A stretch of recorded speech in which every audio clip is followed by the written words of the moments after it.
genetic makeup. I have 100 markers that if they're flipped on, so many of them are flipped on, I am going to develop diabetes. Does it mean that I'm going to have diabetes? No, it really doesn't. So let's say the average person only has 40 markers, but we still both have to have 30 markers turned on. They just have to have more of theirs turned on. I only have to have 30 of my 100. It's much easier for me to have diabetes than it is somebody else who does not have it genetically in their body. So as we turn on these genes by our environment, so if I'm constantly eating sugar, I am changing my genetic expression. And that's changed because of the environment, nothing else. So if I stop doing those things, I now start shutting down those genes, and I start turning on wellness genes. That's what the body does. And so as we begin to correct dietary things and supply nutrients back to the system and work with the nervous system, we now get a system that is fully capable of healing. Because every cell in the body wants two things.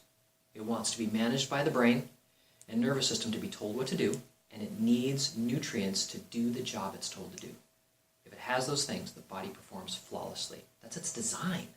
Have we ever woken up and said, hey, pancreas, you need to make sure you're doing your job today? I usually wake up in the morning and say, hey, brain, it's time. Exactly. Where's the coffee? I've got to have the coffee. And I always feel good. If I don't smell beautiful flowers or see candles burning, I know it's time to get up, see. Oh, there you go. Yeah. Nice lilies on your chest? Well, yeah. You've got to think about these things, Candace. I'm going to pay Tom just so that he can do that.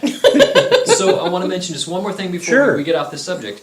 The number one irritant for the pancreas, besides sugar, is unfortunately caffeine. For those of you out there drinking lots of coffee, that's something you want to consider.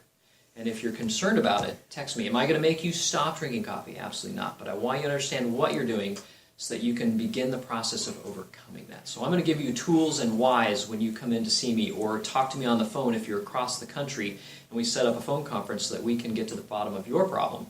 Then we want to give you those tools. Here's one thing to think about as we close the show today, which is very important. The marketplace today, everywhere, every grocery store has 5,000 shelves of energy drink with 40% or 30% sugar and triple doses of caffeine.